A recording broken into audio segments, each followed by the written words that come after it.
What's up, guys? We're back with part two Yeah, of addiction. It's been a while. It's actually not been a while, but we're here. We're here today. That's all that matters to talk about addiction again. yeah.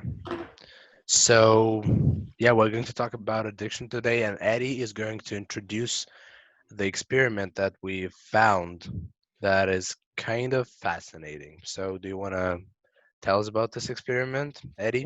Okay, so it's similar to the experiment that we mentioned in the episode before with the rats. However, this experiment has to do with something called the conditioned place preference experiment. And basically, the question is, once an animal has been exposed to a certain substance, will it prefer the place where it had experienced this substance to other place where it has not? So basically, in essence, you can think of it as they were placed in a little box that's a little cage. That they had like a distinctive aroma, lighting, or a sound, or a specific wire mesh floor, or something unique about this place. And this is the place where the researchers would inject the animal with the substance under investigation and confined it into that specific chamber only. And they expose the animal multiple times, one time maybe just continuously, so that the animal is used to this specific environment with that substance. So they connect the two. And Eddie, I then feel I feel like I know your camera just yeah, it's fine now. Don't worry. Okay, we're good. Okay, we're good. Yeah, it's working. Yeah.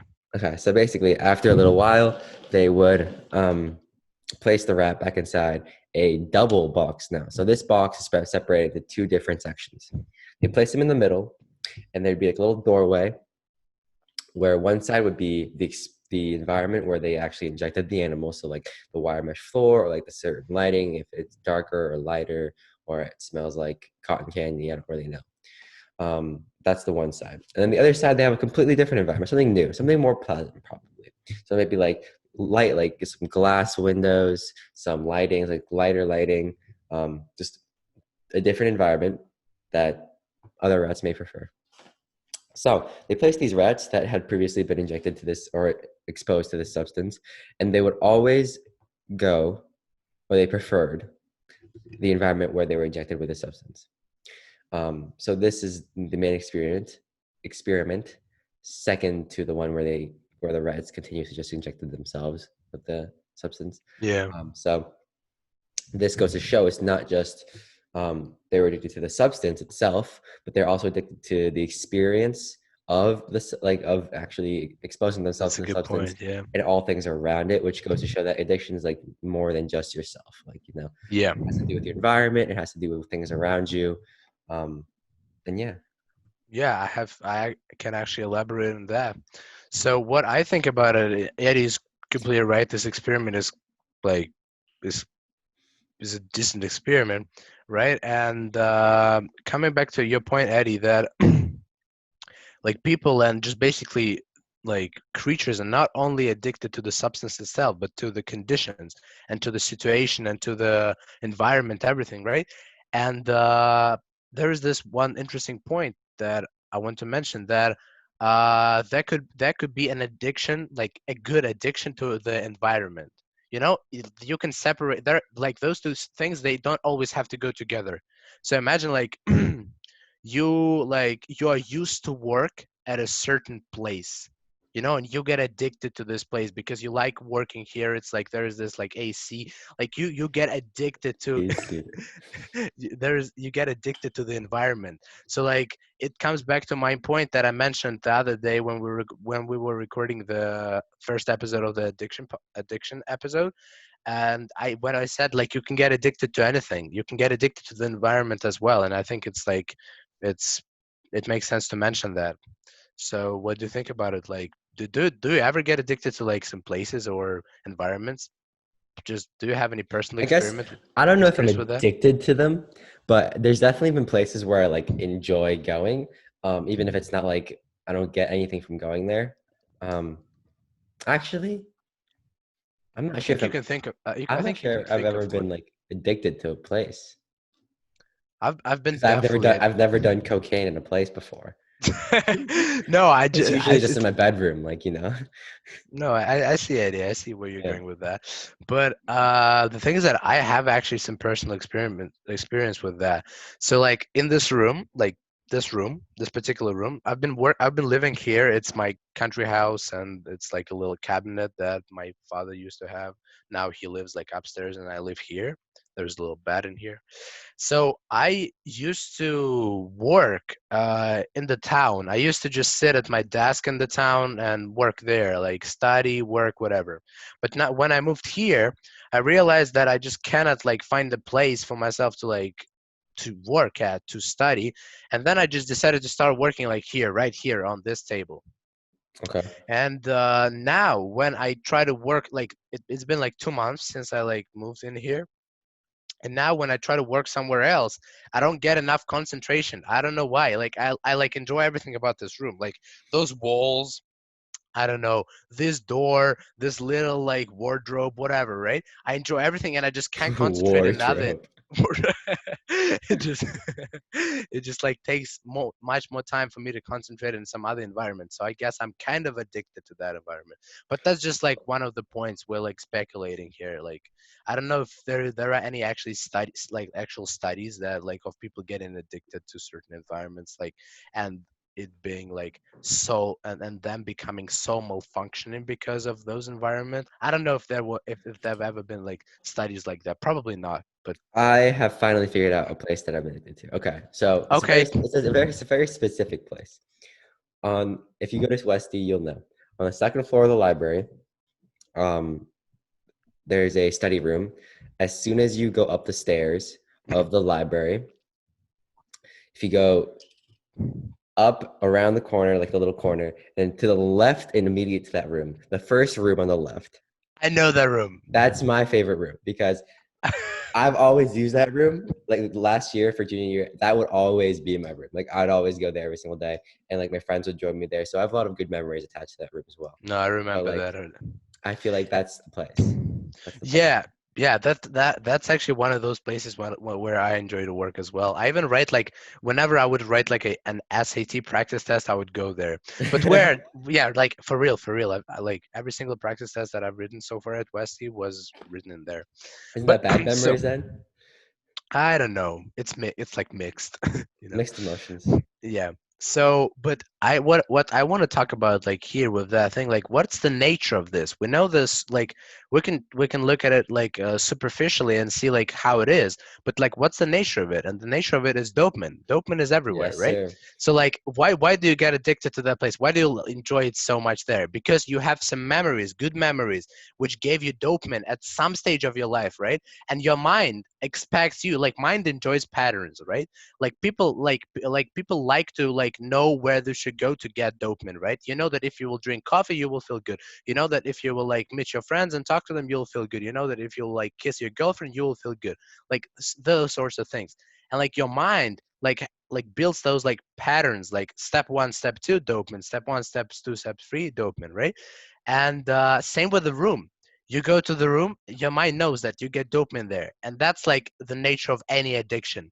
So like, and that's why, once again, that's coming back to my point that I had in the previous episode, that you can get addicted to everything. So yeah, what do you think about that? Like, Well, I do agree with the part. Well, okay, so to expand on that more, yeah, I'm sorry, Eddie. But one sec. You just keep going, keep going. okay, so your camera disconnected, but that's we'll figure that out. But the memory part of it, oh, there we go. The memory part of addiction is like the the amygdala. So there's a part in your brain called the amygdala, and that's kind of where your memories for a certain reaction to a substance is recorded. Um, and not to get technical here, but like, so when, let's say, for substance abuse disorder, for something like that, let's say if you take some meth, that is that is stored as a memory in the amygdala, and the response to that substance, let's say if you're happy or if um, whatever response that you may produce, that is recorded up there, and that plays along with your dopamine set, like your dopamine whole spiel. So Obviously, dopamine is a super key ingredient to addiction, and it's actually the thing that drives it mainly, right? Because with like survival, evolution, we need dopamine to survive. Um, you can't hear. You're muted. Oh, I forgot that I was muted. Oh, it's okay. I didn't talk too much. I just want to mention, like, I want to interrupt you for a second and say that you're right. From the evolutionary perspective, like, dopamine was like critical. Dopamine Yeah. was crucial, and it's coming like back to the point, like, why do we want to have sex? Because we have that pattern, like, deep down in our memories, like deep down, it's like in our genes that if we have sex, we reproduce, we get dopamine, and that's how you teach yourself to behave in a certain way. Like, I don't know if we discussed that the other time. It's kind of connected to the dopamine thing. And did we discuss the marshmallow experiment last time? No, I don't. Oh, wait, You know, what is that? do you know about the marshmallow experiment? It's very interesting. Like, so basically, imagine like that was this experiment. It was replicated like 1,000 times, and the results were all the same. But that was this experiment conducted like 30 or 40 years ago. So a kid would be placed in a room with a small marshmallow, like Oh, okay, okay, yeah. more marshmallow, right? And then an adult would come into the room and tell him, okay, like if you wait 5 minutes, like just sitting there not eating the marshmallow, in 5 minutes I'll come back and give you another one, and you can eat two. But if you eat one now, enjoy it right now, like instantly, you won't get the second one. So it appeared that those kids that decided to eat the marshmallow like right now, like take one marshmallow instead of two later, their SAT results were worse than the when comparing to the kids that waited for the second marshmallow. And later on in the life, their average salary were higher. Can you imagine that? It was Like, higher. yes, yes, those who waited for the second marshmallow. They said the Yeah, one. yeah, yeah. I sorry if I didn't make it clear. Yeah. So like that is also connected with the dopamine. So like uh because like and that's like also the addictive nature of us, right? Yeah, If like sometimes we're seeking like fast dopamine, right? Seeking fast dopamine, like you're craving for sugar, for example. Have you instant ever gratification. instant gratification against the delayed gratification, Yeah, right? And that's how you teach yourself to be more how to say it, disciplined. disciplined, right? And that's like, in knowing that you can actually use that and the nature of our organisms, right, to actually improve yourself. And it doesn't like, it goes like on to like almost anything. You can teach yourself to last, I don't know, to focus for longer periods of time, to like whatever, just by knowing how your like hormone system works. And like I feel like that's pretty fascinating how like in this way our hormone system, right, is connected to our psychology and to our behavior. Well, yeah, no, of course, our psychology and our behavior is connected to so many Yeah, things. yeah, And yeah, like, when we talk about addiction specifically, there's a lot of different reasons, and it's also like very personalized. I feel like there's of course like a base reason why someone may get addicted, but um, it's different a little bit. It tweaks depending on who the person is, and one person may be more vulnerable to a specific type of addiction versus another person. And this is where like the children are different. Like those that waited for the two marshmallows may yeah, have like well the discipline is like they don't crave that instant yeah. Oh, gratification as that's actually a good point. Yeah, yeah, they don't have that instant gratification as much as those that waited. Um, and I guess that's again a difference in their dopamine levels, a difference in because okay, so basically you can if for anybody that's like confused about this dopamine thing, you can think of it as motivation. Like dopamine equals motivation. And so for example, if you wake up in a regular day, you have around 50 nanograms per deciliter of dopamine in your system on average 50 deciliter. That's a very small amount, first of all. However, um, on your very worst day where like you wake up, you call your boss, you're like, I ain't going to work today, like I am way too lazy, I'm staying in my bed all day watching Netflix. That's 40 deciliters. That's your worst day. That's only a 10 deciliter difference, but that makes all the difference. And on the best day, like where like you win like the lottery, um, you suddenly lost 20 pounds and you're shredded and you have a girlfriend now and you have a new house. Everything. If everything happened on the same day, the most, like the highest is 100 deciliters. That's around, yeah, that's how you get. And it's only a 50 deciliter difference from your average day. So you can see that the dopamine levels are very, very like not, there's not a big range. It's very small. And even the slightest change will cause a lot of difference in your behavior or your mood. But something like cocaine brings it up to like 950, methamphetamines 1,000 plus. These are just huge jumps. So I don't really know where I was going with this, but I was just explaining dopamine. Yeah, that's totally fine. Yeah, I like. Yeah, that's a good point, Eddie. Like for real. And the thing is that coming back to like this, that's how people get addicted. Like how do you say that? So for example, like I like that analogy with like waking up in the morning. It's not an analogy. That's how it actually happens, right? Yeah, In a way. So like imagine like you're drinking coffee every day. You wake up, you have like on an average day you have 15 deciliters. You call that, right? 50. Yep. 50 deciliters, right? Yep. So you have 50 deciliters in your blood. Then you drink coffee, you have 60, 65, for example, right? Yep. And you have that for every day for like a month. Yep. And then you wake up and you don't have coffee and you have 50 deciliters, but it doesn't feel as good. And Yeah, you of want course. that little difference, and then it actually feels big. It Yeah. actually feels big. Mm-hmm. And that's like how people get addicted because Mm-hmm. they know they felt like different before and they want the same high. They want the same high even if it's different, like even if it's like the difference is small. So that's kind of cool. Also, I want to like we are going to talk about one more thing that I have prepared, and then we're gonna wrap up. All So right. one Yeah. thing that I found very, very interesting, I found it like recently, that there's this thing called slip addiction. Sleep Eddie, addiction. slip addictions, like slipping, not like Okay. slip, Yep. slip. You close your eyes, you go and like slip. Okay. I love sleep. I don't think I would see. Okay, so I hate sleep at night, but I love sleep in the morning. You know what I mean? Yeah, yeah. I don't know Your what you mean. your your camera. Okay, I but know, I know. you Yeah. don't know what I mean? No, I do know what you mean. I'm Okay. fixing the Okay. camera. I'm fixing the camera. Okay. Yeah, Okay. yeah. Okay. Okay. Okay. Because like I hate going to bed. Going to bed sucks. Unless you're like I don't think I've ever been like. Well, no, actually I have, but it's rare that I go. Oh my gosh, I'm going to bed today, or like I get to go to bed in like 20 minutes. Yeah, yeah, yeah. But when you wake up, you're like, oh my god, I love my bed. I need sleep, and then you. No, I see, I see, I see. And like That's it's different. It's just natural feelings. But some people, I'll explain it in a second. I'm just trying to connect my camera. Eddie, can you just talk for a while because something is definitely like wrong with my camera right now. okay. All right. Oh, Oh, okay. there we Here it go. is. There we go. There we go. All right. It's a beautiful wall you got there. Thank you, Eddie. I appreciate that you love my wool. Okay, so slip addiction, right?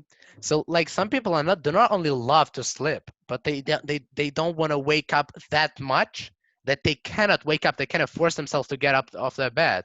And like this is like there hasn't been like too many studies about that, right? Because it's like a thing that is just like sounds weird and it doesn't sound like a natural thing. I'm sorry, Eddie. Someone is calling me again. I'll have to answer that. Can you just Someone elaborate is. on that? Okay. Well, I can't elaborate on the sleep addiction part because I have no clue what's going on there.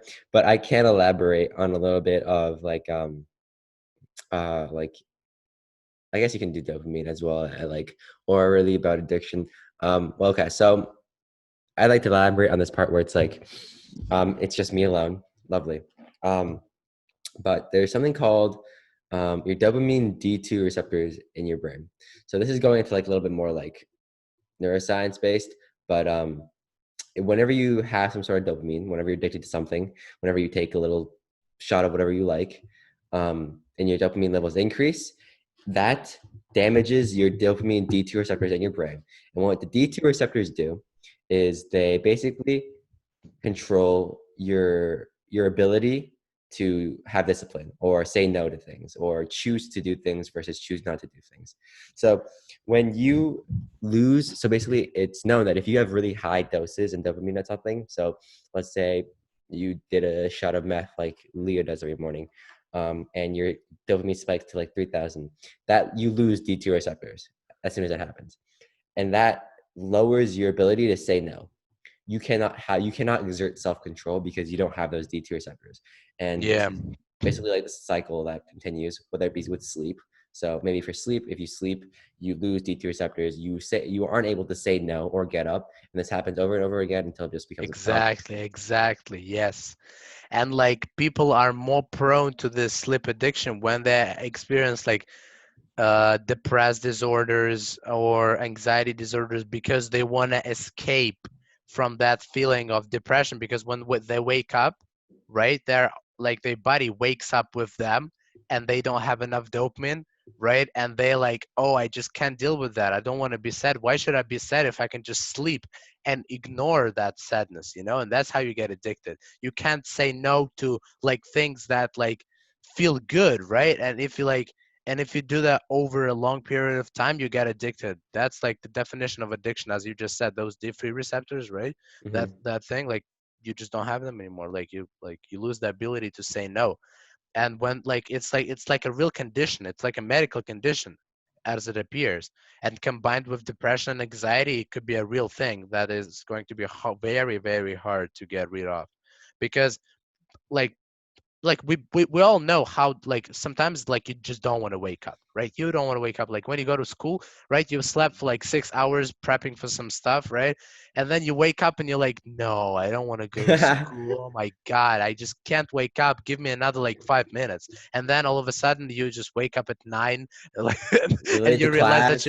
yeah, you're late to class and all that. It's just like I'm just yeah, That's usually how speculating, it but goes. still, we all know how does it feel like to want extra 5 minutes. It's okay, but it's like a little like crave that you have, and sometimes you follow it, sometimes you don't. Like it's okay.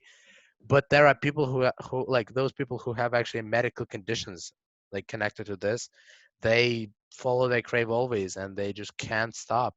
And And it's like that's also like like it's applicable to pretty much anyone too. Like even on yes, a small level, let's say you want those extra 5 minutes after your alarm rings, and one day you decide, let me just take those extra 10 minutes. You do it. You skip your alarm. You sleep through your alarm. You're like, okay, 10 minutes, yes, and that happens one day. You're like, all right, that felt good. I'm like, I got an extra 5 minutes, 10 minutes. Then you wake up, and the next day you're like, let me try that again, and 5, 10 minutes again, over and over, and eventually you aren't able to not take those 5, 10 minutes, and they become 15, 20, or 25, yeah, 30. that is correct, Eddie. So that's basically how that Unfortunately, it goes. is correct. Yeah. Yeah, so I feel like we talked pretty much about everything we want to talk about it. I'm pretty satisfied with our today's episode, even though it's been a while, how Eddie already mentioned. I'm pretty good feeling about that episode. Yeah, and we So kind of went into the biology of it a little bit as well. Like last time we kind of skimmed over the biology of it. yeah, But and that's why we made part two. Yeah, yeah, so this time I guess you guys will know a little bit more about like the scientific basis of it. It's boring, but like it's interesting. Um, yeah. So so thank you guys yeah. for watching this. It's our sixth episode, and we'll try to show this to more people from now on. So just stay tuned, so to Yeah, say. definitely. Um, Yeah, thank you. Peace See you guys. guys. See you. Bye.